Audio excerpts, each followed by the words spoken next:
Hello, friends. When I get an opportunity to interact with school counselors, then they discuss several kinds of problems faced by children with me. So they say that children sadly lie a lot these days, or they don't listen to the teachers, or then they often push and fight with each other. When we discuss about such behavior by the children with anyone, then as counselors, we are generally told that they are children. They don't have the realization of how to behave in public. So then, the teachers and parents often tell me that, ma'am, they need to have this realization that by behaving like this, they are creating nuisance, issues, and stress for others around. Friends, realizing all of this could be so difficult for the kids. Think about it, and you will understand. When we as adults have undergone realization only after having so many experiences and exposure which gradually came with age and time are still struggling to realize many more things, then how do we expect the children to realize all of this? But I will still tell you that self-realization can happen very easily in case of kids, if we take care of some required aspects. Friends, when children misbehave in any situation, then teachers and parents have only one way, that is by disciplining them. Tell them that if you do this again, you will receive this punishment, to shout at them and even beat them if required. By doing this, the kids' behavior will only undergo a change temporarily, but they will never have this realization that why this behavior is not to be repeated. So friends, the required solution for this problem is to sit and openly discuss the kids' behavior with them. For example, if a child lies in some situation and now the child has developed a bad habit to lie, the child keeps lying even if there is no reason to lie, which is a bad habit. So children often tell us that they have completed their homework or that they have got full marks in their test, and when we check the same, we realize that the kid was lying. Such situations shock many of us to a great extent. After all, why is the kid lying to us? Why does not the child be honest in his behavior? After all, I'm his mother. In such cases, if we understand the reason of why the child lied to us, like is his habit, or does he get pleasure in doing so, or he has a specific motive behind it, and we should sit with him and have a frank chat with him. We should motivate the child such he works on himself, his thoughts, his emotions, and his behavior. He should work on all the three aspects by objectively and do it carefully. So then, how do we do it? We should teach them. So imagine if you are the third person and one day you observe a particular behavior of the kid, then how would you feel? Will you appreciate the child for the behavior demonstrated, or will you be hurt about it? If you indulge in such a behavior, then what will the consequence be like?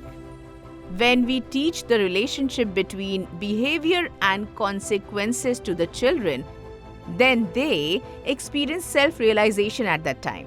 For example, if I study hard, then I will score good marks. Now, if I play well, then my physical health will get better.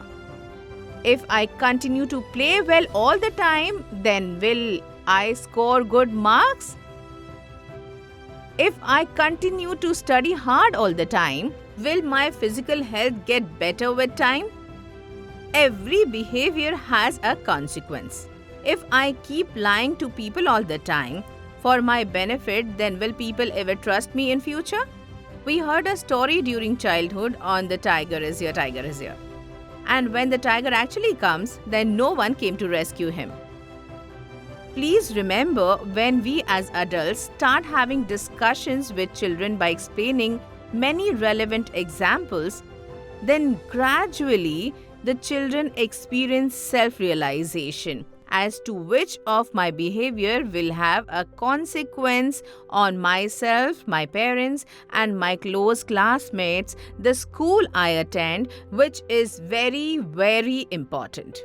In such cases, they also need to be told that the behavior demonstrated by us is neither easy nor effortless. Some of the tasks are very easy for us to complete. But friends, we need to take painful efforts for some of the tasks. Like, some children like to play games, sports and indulge in physical activity. And some kids like to sit and talk with their close ones. But sometimes even these kids need to play. So when we motivate these kids to get up and play outside for some time, keep your mobile phone aside. Allot a specific time slot for mobile. These tasks are very painful for them. The kids don't use this task easily. So then, how can we support them during that time? How do we provide clarity by having a healthy discussion on these key areas as to which behavior will have what kind of impact? Children do not have a long-term vision at that age. They are only able to have a short-term vision. That is why when we tell them that when you have too many ice creams, you will have tummy ache, or when you have too many chocolates, your tooth will decay, children neither understand this nor do they understand the importance of these aspects. So then, we should let go preconceived notions, our prejudice, our notions, in order to study and research on the required areas. Ask them related questions which are very interesting. For example, I don't know why everyone likes to have ice cream and chocolates. What could be the real reason due to which we all love to eat ice cream and chocolates so often like this? So this is an interesting question for them. Now, if we tell them, I have been listening since childhood that eating ice cream and chocolates has side effects. After all, are these things true or just a myth? When we collaborate with people around us, when we conduct a research on these areas together, then the experiences the children will have will be termed as self-realization in its true form.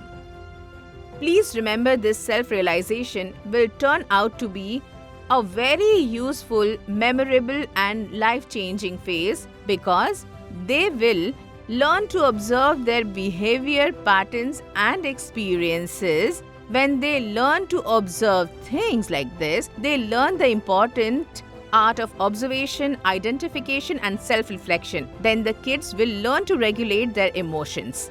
Friends, if we don't be cautious about this now, then children's behavior will gradually turn into a habit, and once they turn into a habit, improving these bad habits become very difficult. So then, let's collaborate with our kids to walk on the path of self-realization and attain our desired goals. Thank you.